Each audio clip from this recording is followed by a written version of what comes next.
ટમેટાનું શાક બનાવતી વખતે ફ્રેન્ડ્સ, જો તમારે એવું હોય કે ટમેટાં જળતા ન હોય અને ટમેટાં ઓલરેડી પહેલેથી જ કાચા હોય તો એના માટે એક મસ્ત ટિપ્સ લઈને આવી છું. તો એના માટે તમારે ઉપરથી થોડુંક ખાંડ નાખવાની, થોડી ચપટી એક, અને ખાંડની ઉપર જ બરાબર તમારે અડધું લીંબુ નાખવાનું. તો આવી નવી નવી ટિપ્સ જાણવા માટે તમે મને જલ્દીથી સબસ્ક્રાઈબ કરો, લાઈક કરો અને શેર કરો.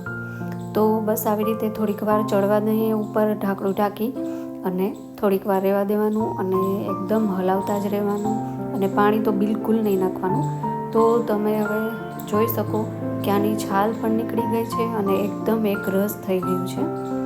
તો બસ આવી રીતે તમે જોઈ શકો, ટમેટાં પણ ચડી ગયા, એકદમ બિલકુલ કાચા હતા મારા ટમેટાં.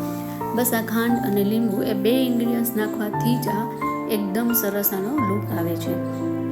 તો બસ તમે પણ આ ટિપ્સ જરૂરથી ઘરે ટ્રાય કરજો.